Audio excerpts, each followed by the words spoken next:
땡스기빙 휴일이 끝남과 동시에 여러분 보시는 것처럼 미국은 본격적으로 이제 크리스마스 분위기로 준비하는 것으로 들어가기 시작했습니다. 저희 교회도 성탄의 기쁨을 기대하는 마음으로 어제 하루 본당을 중심으로 또 교회 크고 작은 부분을 성탄 장식을 진행했습니다. 사실 저희가 예년처럼 이렇게 마음껏 많은 사람들이 모일 수 있는 상황이 아니기 때문에 평상시보다는 조금 간소하게, 좀 더 소박하게 장식을 했는데요. 그래도 올해 특별하게 추가된 게 하나 있습니다. 크리스마스 트리, 리스 다 있지만 특별하게 추가된 것이 어떤 부분인지 발견하셨습니까? 맞습니다. 요 앞에 있는 강대상 장식, 크리스마스 장식이 추가됐습니다. 이번 성탄 장식의 하이라이트가 여러분 작아 보이지만 이게 얼마나 정교한 작업이었는지 모릅니다. 한번 감상하시고요. 그러나 이것만 보지 마시고 이제 제 얼굴을 보시고 말씀을 함께 들어주시면 좋겠습니다. 이렇게 예쁘게 꾸며놓은 이 강대상만큼이나 그러나 더 아름답고 더 예쁜 하나님의 복음의 메시지가 이 강대상을 통해서 충만하게 흘러 넘치기를 주님의 이름으로 축원드립니다. 성탄 시즌을 맞이해서 앞으로 한 달 정도 누가복음 말씀, 누가복음 1장 말씀을 여러분과 함께 나누려고 합니다. 예수님의 생애를 기록한 복음서들이 참 많이 있죠. 총 4개의 복음서가 있습니다. 그 중에서도 예수님의 생애를 가장 자세하게 기록한 책이 누가복음입니다. 누가가 오늘 본문 서론을 시작하면서 그런 이야기를 하죠. 예수님에 대해서, 즉 우리 중에 이루어진 일에 대해서 지금까지 붓을 들고 기록한 사람들이 많이 있었다. 나만이 아니라 많은 사람들이 예수님에 대해서 말도 하고 글도 썼다. 그럼에도 불구하고 누가가 또 다른 복음서를 이렇게 기록하는 이유, 기록해야 했던 이유를, 누가의 개인적인 목적을 오늘 본문 3절과 4절에서 설명하고 있는데요. 먼저 3절과 4절 제가 한번 읽어보겠습니다. 그 모든 일, 즉 예수님에 관한 일이죠. 그 모든 일을 근원부터 자세히 미루어 살핀 나도 데오빌로 각하에게 차례대로 써보내는 것이 좋은 줄 알았노니 이는 각하가 알고 있는 바를 더 확실하게 하려 함이로라. 이것이 누가가 복음서를 쓴 동기입니다. 여기서 중요한 표현은 그 모든 일을 근원부터, 시작부터, 처음부터 내가 자세히 미루어 살폈다라고 하는 부분입니다. 아주 꼼꼼하게 예수님에 대한 생애를 본인이 연구하고 조사했다라고 하는 것이죠. 그리고 또 한 가지 중요한 표현은 차례대로 내가 기록했습니다. 순서대로 아주 질서 있게, 논리정연하게, 시간 순서 또 논리적인 순서에 따라서 예수님에 대한 생애를 이 복음서에서 기록했습니다. 이것이 누가가 기록한 목적이죠. 여러분 잘 아시는 것처럼 누가는 의사이기도 했고요. 그리고 역사가요, 문학가요, 당대 최고의 지성인이라고 불리는 사람이었습니다. 다른 어떤 사람보다도 더 역사적인 관심, 또 논리적인 그러한 연관관계를 주의 깊게 생각했던 사람이기 때문에 누가는 예수님의 행적을 어느 누구보다도 더 면밀하게 살펴보았고 그 모든 내용을 차례대로 질서 있게 기록함으로써 이 복음서를 처음 읽는 이 데오빌로라고 하는 사람에게 유익함을 주기를 원했고 그리고 교회에 정말 여러분에게 예수님의 생애를 아주 자세하게 알려주고자 했던 것이죠. 그래서 다른 복음서에 없는 내용들이 누가복음에 많이 나옵니다. 누가복음은 본인이 근원부터 자세히 살폈다라고 이야기하죠. 특별히 다른 복음서에 없는 예수님 탄생 이전의 그 시작에 관한 부분, 그 정말 처음 출발, 근원이 무엇이었나를 밝히는 것이 누가복음인데 우리가 앞으로 살펴볼 누가복음 1장에 있는 내용들이 예수님께서 태어나시기 이전에 있었던 근원에 관한 내용들입니다. 자, 그렇다면 누가가 이렇게 주의 깊게 꼼꼼히 살펴서 예수님의 이야기를 하기 위해 준비했던 사람들, 예수님의 오심을 준비했던 사람들, 그 주인공은 누구였을까? 오늘 5절에 보시면 그 주인공의 이름이 등장합니다. 5절 읽어보겠습니다. 유대왕 헤롯 때에 아비야 반열에 제사장 한 사람이 있었으니 이름은 사가랴요 그의 아내는 아론의 자손이니 이름은 엘리사벳이라. 한 부부가 등장하죠. 남편의 이름은 사가랴입니다. 이 사람은 제사장이었다라고 밝혀져 있죠. 그 아내의 이름은 엘리사벳입니다. 그런데 그 아내 역시도 아론의 자손이었다라고 설명합니다. 여러분, 아론은 이스라엘 역사에서 최초의 제사장, 최초의 대제사장이 바로 아론이지 않았습니까? 그러니까 이 아내인 엘리사벳이 아론의 자손이었다라고 하는 말은 이 아내도 제사장의 가문, 아주 뿌리 깊은 그러한 신앙의 가문 속에서 성장하고 자랐던 사람이다 하는 것이죠. 여러분, 사가랴가 제사장이었다고 해서 그가 꼭 제사장 가문의 출신 여성을 만나야 하는 법은 없었습니다. 예, 물론 제사장이 되는 남자는 당연히 제사장 가문 출신이어야 되지만 제사장의 아내가 되는 사람은 그러한 규정이 없었습니다. 이스라엘 12지파 중에 어느 지파든지 제사장의 아내가 될 수 있었습니다. 그런데도 불구하고 오늘 본문에서 이 부부를 설명할 때 이 엘리사벳을 아론의 자손이었다라고 콕 집어서 설명하는 이유는 이 두 사람이 정말로 경건한 믿음의 가정 출신이었다. 이 부분을 더 부각시키려고 하는 것이죠. 남편뿐만 아니라 아내도 두 사람이 정말 하나님을 사랑하는 믿음의 가문에서 쭉 성장했고 그리고 계속해서 제사장 가정으로서 하나님을 섬기고 있다는 것이죠. 오늘날로 바꾸어서 좀 비슷한 상황에 적용해 본다면, 오늘날 우리가 이제 목회자의 자녀를 부를 때 pastor's kid라고 해가지고 약자로 PK라고 부르지 않습니까? 사가랴도 PK였고 엘리사벳도 PK였고 뿐만 아니라 그들이 만나서 지금 하고 있는 일도 목회를 하고 있는 그러한 가정이라고 보면 되겠죠. 저희 교회에도 이 목회자 자녀로 PK로 성장한 분들이 꽤 많으십니다. 남자분도 계시고 이제 자매님들도 계시는데, 그래서 제가 알기로는 혹시 제가 미스한 부분이 있을지도 모르겠습니다. 부부가 다 PK인 경우는 없는 것 같아요. 남자도 목회자의 자녀였고 아내도 목회자의 자녀인 경우는 제가 알기에 딱 한 커플 저희 교회에 있습니다. 우리 김충성 목사님이 아버님이 목회자이시고요. 이상희 사모님이 또 아버님이 목회자이시고 두 분이 또 지금 목회의 길을 걸어가고 계시니까 여러분 앞으로 우리 김충성 목사님을 보시면 사가랴가 지나가는구나. 예, 김사가랴 목사님으로 앞으로 부르셔도 좋을 것 같습니다. 예, 그런 경우죠. 지금 사가랴, 엘리사벳 그리고 그 가정이 하고 있는 일 아주 경건한 백그라운드를 가지고 있는 것입니다. 그런데 여러분 이 두 사람은 단순히 부모로부터 내려오는 그러한 믿음의 백그라운드만 가지고 있었던 것이 아니라 그들 역시도 하나님 앞에 아주 경건한 삶을 살고 있었습니다. 6절 한번 보시겠어요? 6절에 이 부부에 대한 평가가 이렇게 나옵니다. 이 두 사람이 하나님 앞에 의인이니 주의 모든 계명과 규례대로 흠이 없이 행하더라. 여러분 엄청난 칭찬이지 않습니까? 이런 믿음의 사람에게, 믿음의 가정, 믿음의 부부에게 우리가 이러한 인정, 이러한 칭찬을 들을 수 있다면 얼마나 복된 일일까요? 이 두 사람이 남편 따로 아내 따로 한 사람만이 아니라 이 두 사람 모두가 다 하나님 앞에 의인이었고 주의 계명, 주의 규례 여러 가지 그 율법에 비추어 봤을 때에도 흠이 없이 살았던 사람이 바로 이 사람이다. 너무너무 욕심나는 평가이죠. 그럼 바라기는 저와 여러분이 이루어가는 가정 또 우리의 부부 모든 가정이 참 하나님 앞에서 이러한 평가를 들을 수 있는 하나님 앞에서 의인이고 하나님 보시기에 흠이 없는 하나님을 참 경건하게 섬기는 그러한 복된 가정, 복된 부부가 되시기를 주님의 이름으로 축원드립니다. 네. 아멘이 좀 약합니다. 이런 건 좀 강하게 하셔도 됩니다. 네. 아멘. 네. 여러분 이 가정이 두 번 하셨어요.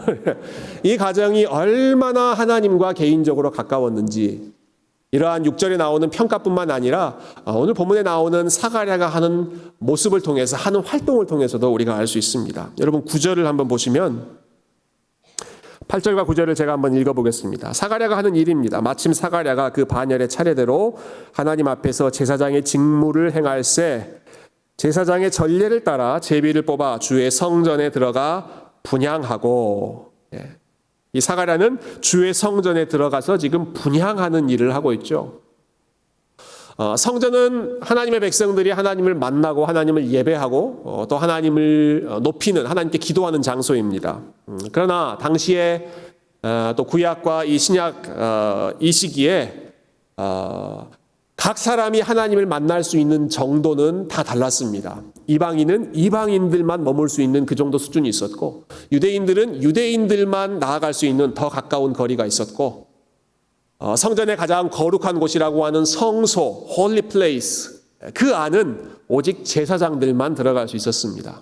근데 이 사가랴는 그 안에 들어가서, 성소에 들어가서 하나님 앞에 분향을 하는, 지금 그 일을 하고 있죠. 이 성소라고 불리는 장소에 들어가면 그곳은 아주 깜깜한 장소였는데요. 그 안에는 세 가지의 기구가 있었습니다. 여러분께서 이 앞에 무대를 한번 보시면서 상상을 해보시면 좋겠어요. 이곳이 성소다라고 생각하시면 여러분 보시기에 왼쪽에는, 성소에 들어가면 촛대가 있었습니다. 램프, 어두운 곳을 밝게 비추는 촛대가 있었고요. 여러분 보시기에 오른쪽 성가대 쪽에는 그 테이블이 있었죠. 거기에는 떡을 진열해 놓고 하나님의 임재하심, 하나님의 은혜를 보여주는 쇼브레드라고 하는 그 떡을 진열해 놓은 테이블이, 떡상이 여기에 있었습니다. 그리고 성소의 가장 중앙에, 아마 우리식으로 표현한다면 이 십자가 가장 가까운 쪽, 거기에 분향단이 위치해 있습니다. 이곳은 하나님 앞에 향을 올려드리는 곳입니다. 그러면 그 향이 하늘로 올라가서 그 너머에 있는, 커튼 뒤에 있는 지성소, 가장 거룩한 곳이라고 하는 그 지성소로 넘어가서 하나님께서 그 분향을 아름답게 기쁘게 받으시는 것이죠. 히브리서와 또 요한계시록에 보면 이 분향단은 하나님 앞에 올려드리는 성도의 기도다, 이렇게 설명하고 있습니다. 지금 제사장 사가랴는 성소 안으로 들어가 있습니다. 그리고 성소 안에서도 가장 지성소에 가까운 분향단 앞으로 나아가서 그 분향단에서 하나님을 향하여 향을 올려드리고 있습니다. 하나님 앞에 기도의 제사를 올려드리고 있는 것이죠. 성소는 아무나 들어갈 수 없었고요. 제사장이라고 해도 흠이 있는 사람들은 들어가서는 안 됐습니다. 들어가면 즉각 심판을 받았죠. 그러니까 지금 사가랴가 안에 들어가서 이 일을 하고 있다는 것은 사가랴가 흠없는 제사장이었다, 온전한 제사장이었다라고 하는 것을 보여주는 증거가 되겠죠. 하나님 앞에 분향하고 있는 바로 이 시간에, 같은 시간에 다른 사람들은 어디에 있는지 한번 보시면 좋겠습니다. 여러분 10절 보시겠어요? 10절 보면 이런 설명이 나와 있죠. 모든 백성은 그 분향하는 시간에 밖에서 기도하더니, 상황을 아시겠죠? 제사장이었던 사가랴는 안에서 기도하고 있습니다. 다른 모든 사람들은 그 안을 들어갈 수 없기 때문에 밖에서 기도하고 있습니다. 두 사람의 장소가 확연히 대비되죠. 성소 안 깊은 곳까지 나아가서 하나님과 교제할 수 있었던 사가랴와 그 안에 들어갈 수 없어서 그냥 밖에서만 기도할 수밖에 없었던 일반 사람들, 그 위치를 비교해 봤을 때 사가랴가 얼마나 하나님께 더 가까이 나아갈 수 있었던 사람이었는가, 하나님과 얼마나 더 개인적으로 친밀하게 다른 사람들이 누릴 수 없는 그곳까지 들어가서 하나님과 교제할 수 있는 사람이었는가, 이것을 오늘 본문의 장면들이 보여주고 있습니다. 경건한 가문 출신이었고 본인들도 하나님 앞에서 의인이라고 불렸던 사람이었고, 그리고 성소 깊은 곳까지 들어가서 하나님과 교제를 누렸던 이 경건한 제사장 사가랴와 엘리사벳이 바로 그러한 사람이었죠. 참 안타까운 것은 이렇게 하나님 앞에 의인으로 불렸던 이 부부에게도 큰 어려움과 시련이 있었다라고 하는 사실입니다. 7절 말씀이죠. 7절 말씀, 엘리사벳이 잉태를 못함으로 그들에게 자식이 없고 두 사람의 나이가 많더라. 이 부부의 어두운 문제, 어두운 현실을 기록해 놓고 있습니다. 우리 교회 안에도 자녀를 놓고 기도하는, 오랫동안 기도하는 가정들이 있으시고요. 또 여러분 가족 중에도 혹은 여러분의 자녀들 중에도 또 잉태를 위해서, 태의 열매를 위해서 기도하는 그런 분들이 계신 줄로 압니다. 저도 그런 기도 부탁을 참 여러 곳에서 받았는데요. 지금 이 시대에도 아이를 갖지 못하는 것 참 안타까운 그런 상황이죠. 큰 아픔입니다. 그러나 고대 이스라엘 사회에서는 이것이 훨씬 더 큰 아픔이고 상처였습니다. 우리가 지난 주일까지 룻기를 통해서 살펴보았듯이 여러분 이스라엘의 가정에 남자가 없다라고 하는 것은 굉장히 큰 문제였습니다. 대를 이을 아들이 없다라고 하는 것은 단순히 개인적인 고통의 문제가 아닙니다. 이것은 아주 신학적인 문제로 여겨졌던 상황이었습니다. 왜냐하면 하나님의 말씀에 여러 곳에서 자녀들은 여호와께서 주시는 상급이고 주님께서 주시는 기업이라는 말씀, 그런 말씀을 하나님께서 많이 하셨기 때문에 반대로 어떤 부부에게 자녀가 없다라고 하는 상황은 하나님의 관계에 문제가 있는 것으로 혹은 하나님의 징계를 받는 것으로 생각하기가 쉬웠습니다. 이런 상황들을 여러분 충분히 짐작하실 수 있으시겠죠. 더구나 이 사가랴의 직업이 무엇입니까? 제사장이지 않습니까? 제사장은 하나님의 이름으로 사람들에게 복을 선포해야 하는, 만날 때마다 또 예배를 드릴 때마다 예배를 인도한 후에 사람들에게 여호와께서 여러분에게 복 주시기를 원합니다, 이렇게 복을 선포하는 사람이 제사장인데, 사가랴가 다른 사람들이 누리고 있는 그 하나님의 복을 누리지 못하고 있는 상황이죠. 오랫동안. 그리고 이제는 더 이상 소망이 없을 정도로 나이가 많아졌다. 여러분 한번 생각해 보십시다. 지금 이 사가랴와 엘리사벳이 겪고 있는 이 상황은 그들에게 하나님을 향한 믿음이 부족했기 때문에 일어난 일이었습니까? 그들이 다른 사람들보다 혹시 잘못한 게 많아서 하나님께 징계를 받아서 이러한 아픔을 겪고 있는 것이었습니까? 그렇지 않죠. 그렇지 않습니다. 오늘 본문에 분명히 이 두 사람이 하나님 앞에서 의인이었다라고 말하지 않습니까? 그들은 의인이었다. 흠을 잡을래야 흠을 잡을 수 없는 그런 사람이었다.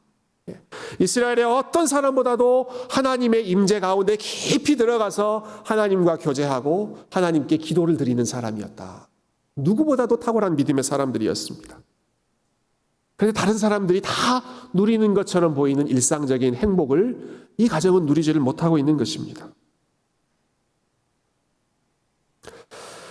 반면에 이와 대조적인 삶을 사는 사람이 오늘 본문에 나타납니다.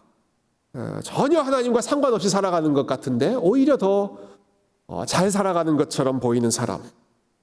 여러분 5절을 한번 다시 보시겠어요? 5절을 보시면 이 제사장 사가랴의 시대를 이렇게 설명하고 있는데요. 유대왕 헤롯 때라고 말합니다. 유대왕 헤롯 때에 사가랴라는 제사장이 살고 있었다. 유대왕 헤롯 때라고 하는 말은 당시에 이스라엘 백성들이 가장 어두운 시기에 라는 것을 표현했을 때 종종 사용했던 관용어와 같습니다. 여러분 헤롯은 아주 악한 왕이지 않습니까? 헤롯은 유대인 출신이 아닙니다. 헤롯은 에돔이라고 하는 민족 출신입니다. 그런데도 그가 유대인의 왕이 됩니다. 그 말은 이 사람이 얼마나 아주 정치적인 수완이 좋은 사람이었는지 로마 정부에 이런저런 아부를 하고 온갖 할 수 있는 모든 방법을 총동원해서 그 자리에까지 올랐던 사람이었던 것이죠. 그렇게 왕이 된 후에도 조금이라도 자기의 자리를 위협하는 사람이 있으면 가차없이 다 없애버렸던 사람이 이 헤롯 왕입니다.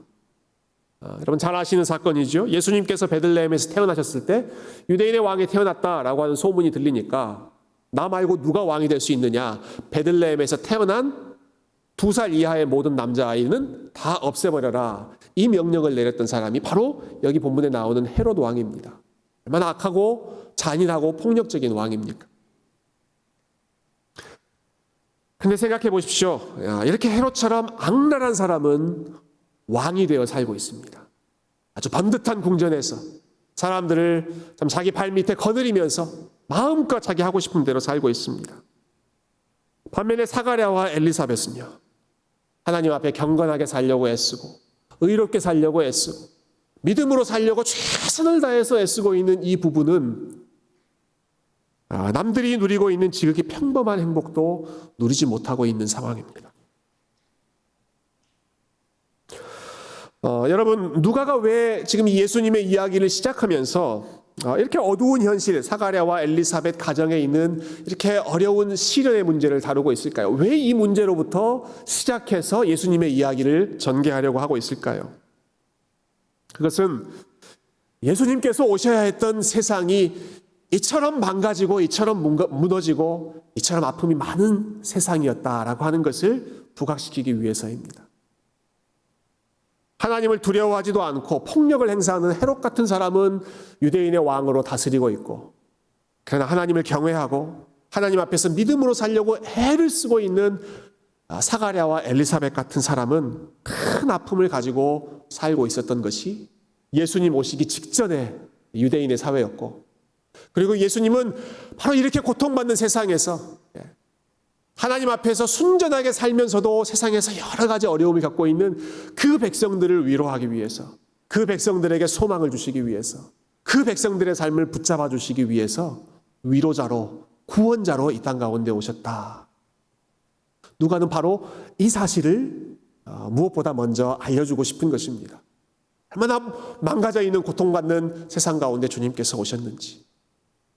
그러나 그럼에도 불구하고 그러한 개인적인 아픔과 민족적인 비극, 이러한 어두운 현실 속에서도 성전을 떠나지 않고 계속해서 성전에서 섬기며 하나님 앞에 분향을 올려드리는, 분향을 드린다는 것은 하나님 앞에 기도를 드린다라고 말씀드렸죠. 하나님 앞에 끊이지 않고 계속해서 기도의 향기를 올려드리고 있는 그 사람들, 이 사람들이 하나님 나라의 주인공이고 주님 오심을 준비하는 사람이고 하나님의 위로가 필요한 사람, 하나님께서 소망을 주시는 그러한 사람들이다.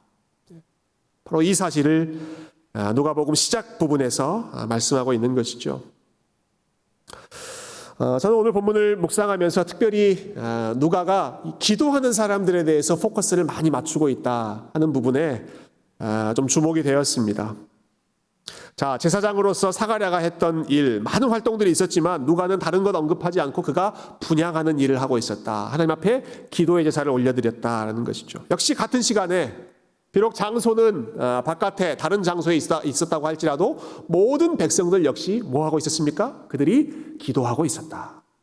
기도하고 있었다.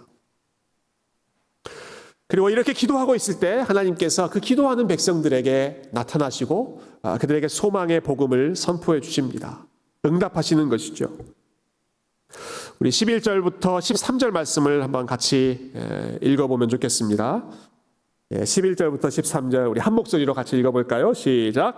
주의 사자가 그에게 나타나 향단 우편에 선지라. 사가랴가 보고 놀라며 무서워하니 천사가 그에게 이르되 사가랴여 무서워하지 말라.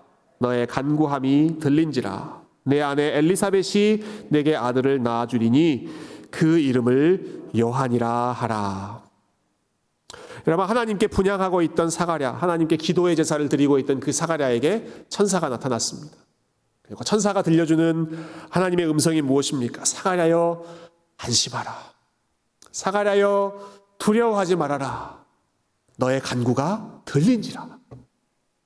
너의 간구가 들린지라. Your prayer is heard. 너의 간구가 땅에 떨어지지 않고 하나님께로 들렸다라고 하는 것입니다. 하나님께서 네가 드렸던 그 간구를 들으시고 기억하셨다라는 말씀이죠. 얼마나 오랜 시간 기도했을까요? 얼마나 간절한 마음으로 기도했을까요? 불안한 마음으로, 초조한 마음으로, 애타는 마음으로 얼마나 간절하게 하나님 앞에 매일 기도의 제사를 드렸겠습니까? 네, 그렇게 주님 앞에 올려드렸던 사가랴의 간구가 헛되이 끝나지 않고 연기처럼 허공 속에 사라져버리는 기도가 아니라 하나님의 귀에 들어간 하나님께서 들으시는 간구였다라는 것입니다. 하나님께서는 그 모든 부르짖는 소리를 들으셨고 그리고 그 기도에 대한 응답으로 이제 그토록 오랫동안 기다렸던 아들, 하나님의 때가 되었을 때 사가랴와 엘리사벳에게 내가 그 아들을 보내주겠다 말씀하십니다. 참 재미있는 것 한 가지는 사가랴의 이름이 가진 뜻인데요. 사가랴라고 하는 이름은 히브리어로 자카르라고 하는 동사와 야훼라고 하는 하나님이라고 하는 뜻이 합쳐져 있는 것입니다. 근데 자카르는 기억하다라고 하는 뜻입니다. 그러니까 사가랴라는 이름은 야훼가 기억하신다, 하나님이 기억하신다라는 뜻입니다. 하나님이 기억하신다. 그의 아내인 엘리사벳도 이름이 참 멋있습니다. 엘리, 나의 하나님은 사벳, 쉐바는 맹세라고 하는 뜻입니다. 하나님은 맹세하시는 분이시고 하나님은 그 맹세하신 것을 지키시는 분이시다. 놀라운 믿음이죠. 하나님은 기억하시는 분이시다. 하나님은 약속하신 것을 지키시는 분이시다. 이 이름처럼 하나님께서 역사하셨습니다. 참 절망적인 소망을 찾을 수 없는 그 상황 속에서도 성전을 떠나지 않고 계속해서 하나님 앞에 나아가며 하나님 앞에 분향하며 기도의 제사를 드렸던 그 사가랴에게 하나님 나타나셔서 하나님께서 너를 기억하고 계신다. 하나님께서 너의 기도를 기억하고 계신다. 하나님께서 너의 기도를 들으셨다 선언하는 것이죠. 고난 중에 흘리던 눈물을 하나님께서 기억하셨습니다. 이 부부가 답답한 상황 속에서 내쉬었던 한숨소리와 신음하며 부르짖던 소리를 하나님은 듣고 계셨습니다. 그리고 마침내 하나님의 때가 되었을 때 그 기도에 대한 응답으로 요한이라고 하는 귀한 아들을 준비하여 주셨고, 이 요한은 주의 길을 예비하는 세례 요한으로서 하나님의 큰 일을 위하여 하나님의 영광을 드러내는 귀한 믿음의 사람으로 쓰임받고, 나중에 심지어는 예수님에게서도 여인에게서 태어난 사람들 중에 이 요한만큼 뛰어난 사람이 없다라는 칭찬을, 인정을 받을 만큼 놀라운 아들이 바로 이 고통 가운데 그러나 끊임없이 하나님 앞에 기도했던 사가랴와 엘리사벳 사이에서 태어나게 된 것이죠. 하나님께서는 이 고통받는 백성들을 위로하기 위해 그 사이에서 요한이라고 하는 아들을 준비하셨고, 뿐만 아니라 이 고통받는 모든 주의 백성들을 위로하고 그들을 소망을 주시고, 그들의 삶이 결코 잊혀진 삶이 아니라 하나님께서 기억하시는 사가랴의 삶이다라는 것을 알려주시기 위해 친히 그분의 아들 예수 그리스도를 보내주셨습니다. 이것이 누가가 저와 여러분에게 들려주고자 하는 복음의 시작입니다. 복음의 근원입니다. 신음하고 있던 그들의 삶을 하나님 기억하셨다. 고통 가운데 있던, 흑암 가운데 있던 그들의 삶을 하나님 잊지 않으시고 그들의 삶에 빛을 비추어 주신다 하는 것이죠. 여러분, 오늘 말씀을 우리가 한번 정리해 보면, 제가 설교 서두에 누가가 이 말씀을 기록한 목적에 대해서 말씀드렸습니다. 예수님에 대한 복된 소식을 사람들에게 어떻게 알려줄까? 많은 사람들이 예수님에 대해서 복음서를 썼는데 본인은 어디서부터 그 이야기를 시작해야 할까? 그 근원에 대해서 고민했다고 말씀드렸죠. 그 상황에 대해서 아주 면밀하게 주의 깊게 고민하고 또 고심했을 것입니다. 그 고민 끝에 선택한 이야기의 주인공이 사가랴와 엘리사벳이었습니다. 경건하게 살았지만 오랜 시간 아픔을 안고 살았던, 참 많은 연약함 가운데 있었던 부부. 그러나 그러한 연약함 속에서도 포기하지 않고 오히려 연약함이 있었기 때문에 하나님 앞에 더 간절한 마음으로 나아가서 끊임없이 주님 앞에 예배하고 기도하는 일을 멈추지 않았던 그 경건한 부부의 삶이 주의 길을 예비하고 하나님 나라의 주인공으로 하나님 나라의 문을 여는, 복음의 포문을 여는 그러한 예비자로 사용되고 있었던 것이죠.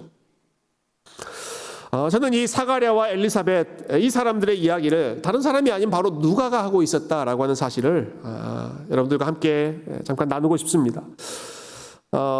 누가는 아주 똑똑한 사람이었고 능력이 많은 사람이었고 의사였고 역사가였고 아주 당대 최고의 지성인이었다 말씀드렸습니다. 신약을 기록한 모든 저자들 중에 아마 누가는 가장 똑똑한 아주 스마트한 사람이었을 것입니다. 특히 그가 지금 이 복음서를 써서 들려주고자 하는 그 독자, 최초의 독자는 데오빌로라고 하는 사람인데, 오늘 보면 3절에 보면 누가가 그 사람을 데오빌로 각하여라고 부르죠. 데오빌로 각하여, 내가 당신께 예수님에 대한 이야기를 들려주고 싶습니다. 여러분, 각하라고 하는 호칭을 어떤 사람들에게 쓰십니까? 네, 요즘은 이 호칭이 너무 권위적인 시대, 군사 독재 시대에 썼던 그러한 호칭이다 해서 잘 사용하지도 않죠.